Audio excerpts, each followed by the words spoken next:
there are no chains that one can't free itself from.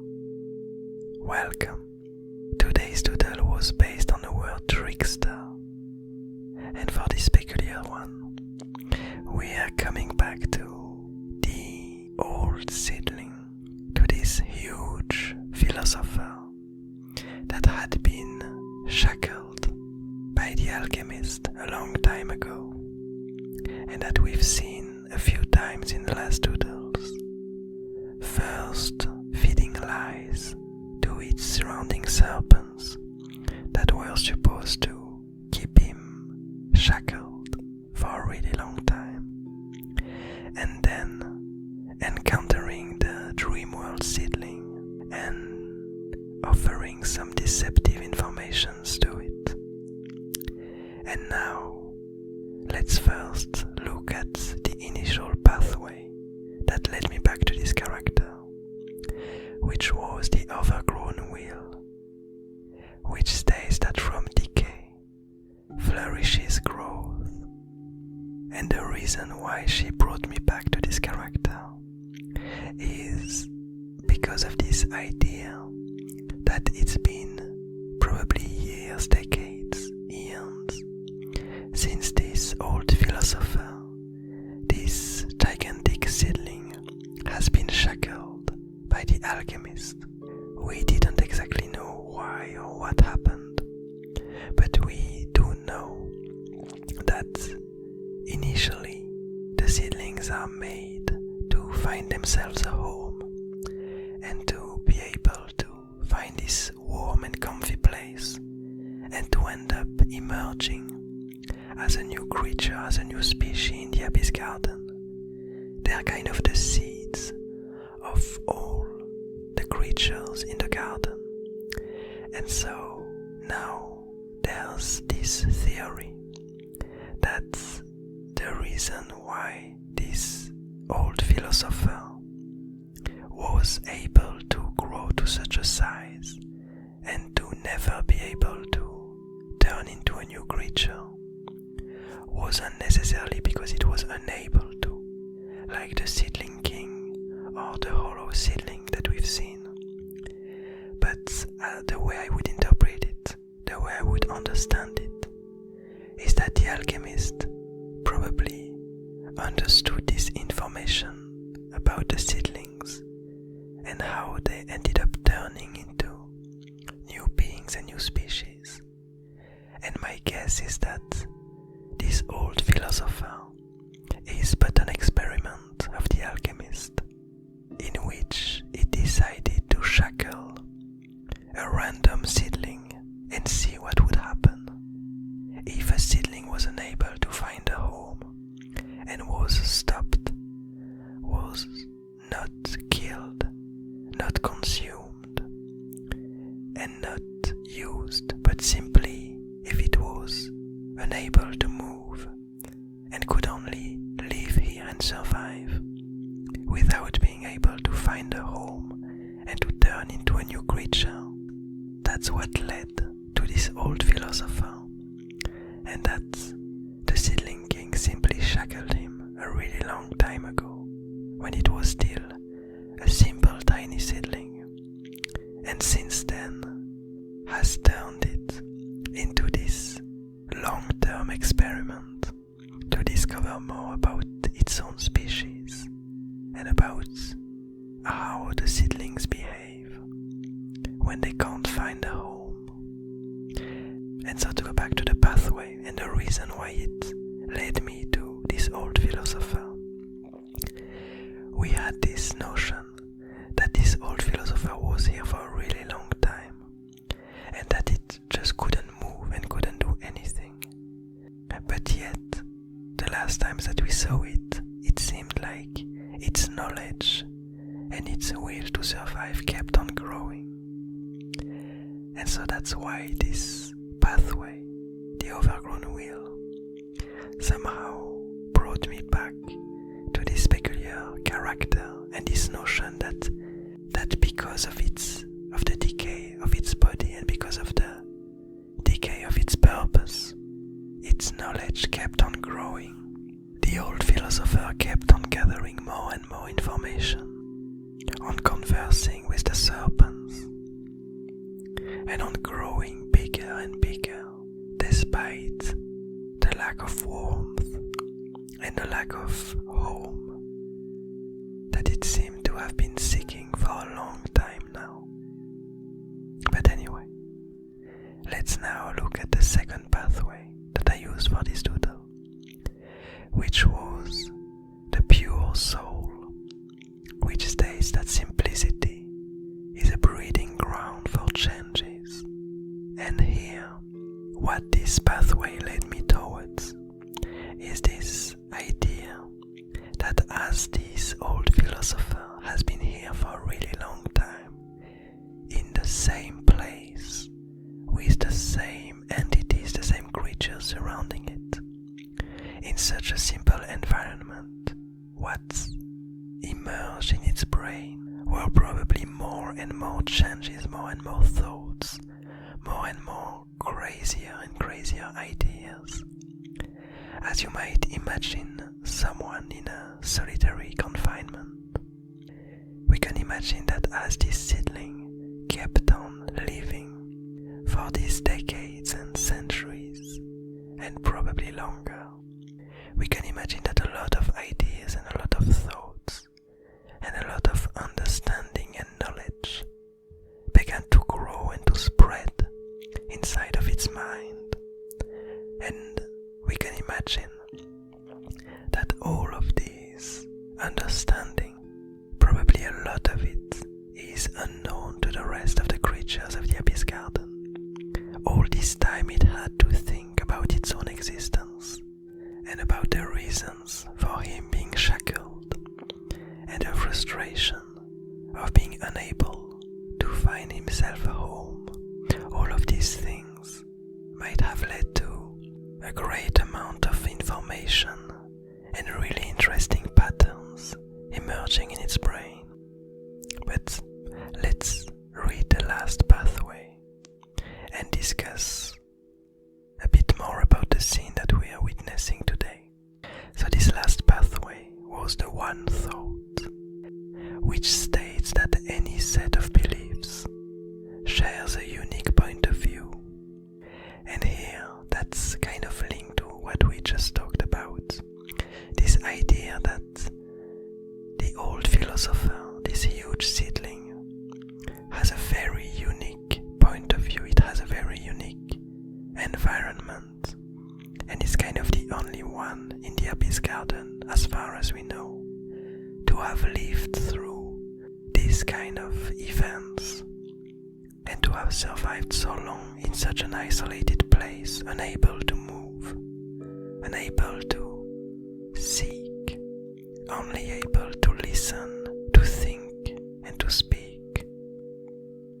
And so, it leads us to believe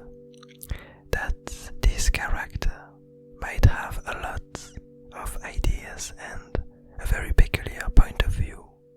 on the world and on existence, on its purpose, that is probably quite hard to grasp and quite unusual. And it seems like today might be the day where all of these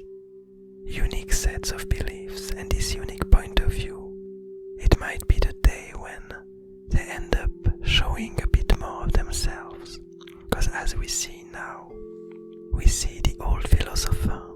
this gigantic seedling, removing its chains. We see all of these plants that were surrounding it and keeping it in chains for such a long time. We see all of these who have somehow been detached, who have been torn apart from the ground and the cave that was surrounding it. We see all of the serpents mesmerized by the seedling as it slowly tearing himself apart, and we see inside of it emerging a compass clock, one of these old artifacts that we've seen here and there,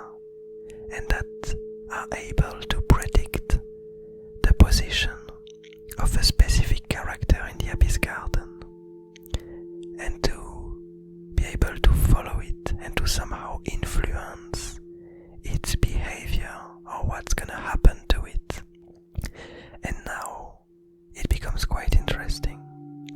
now we have an idea of why this seedling became so huge. It's actually not time that ended up turning this seedling into such a huge being, but it seems like at some point, through the informations that it gathered and through all the knowledge that it generated in its thoughts, in its mind, it was able to find a way to recreate these old compass clock artifacts and to slowly make one inside of himself. And so it's really interesting, because it means that as it grew, it managed to find a way to make one of these tools inside of himself and to make it grow with it. And something that's even more interesting than that, and the questions that it leads us to, is which character is this compass clock tuned to? And what we see is a character that we've seen hanging out with the gunslinger. We see that this compass clock used by the old philosopher, by this huge seedling, is actually focused, is actually in a symbiotic relationship with the serpent companion of the gunslinger. And so now we can start to question a lot of events that happened in the past, because we do know that at some point the gunslinger came in contact with this tiny serpent that was able to do a lot of intriguing things, mainly to be able to turn or to generate a version of itself that was way bigger than its original size and way more majestic and dangerous. After what, somehow, this tiny serpent managed to convince the gunslinger to let it survive, to let it live, and they somehow became companions. And the serpent began to follow the gunslinger and help it in its quest towards the alchemist, and towards this goal of his, to end the life of the alchemist. And so now we have a bit more information about this character, because we know that since a long time this old philosopher has visions of it and is able to slightly influence its behavior, to influence its path, and to push it to do things that it probably wouldn't have done otherwise. And something else that's quite interesting is that this character, this creature, is a serpent, some kind of serpent creature. And we know that all the creatures that the old philosopher know are these serpents that surround him. And so we could question whether or not these serpents have been influenced and manipulated since a long time by this old seedling, by this old philosopher, in order for this unique serpent to come to life in the Abyss Garden. And so now, from what we know, it seems like indeed it's trying to push this tiny serpent to help the gunslinger, so that they would find the alchemist and be able to end its life. But we might question what this tiny serpent was doing previously, and we might try to reach this idea and this interpretation that maybe this tiny serpent has never been that far from the gunslinger, and maybe it might have something to do with its will to end the life of the alchemist. Because what we know is that this old seedling is the one with the most reasons to want to get back at the alchemist, at the seedling king, because he ended up shackling him for the rest of its existence. And since we don't yet have an interpretation as to what led the gunslinger to try to find and end the life of the alchemist. We can imagine that this reason, the event that happened, so that the gunslinger would want to go on such a journey. This event might be due to this old philosopher and to how it influenced the Abyss Garden, to how it influenced this mysterious serpent that might have done a lot of intriguing things in the garden, and that might have slightly changed a few things here and there, that might have brought some items to some characters, that might have made itself fearful to some environments, leading to some characters to have to flee their home, leading to places becoming deserted, leading to old places filled with artifacts to come back to the surface, and finally leading to the events that led the gunslinger to find this compass clock linked to the alchemist and to have a reason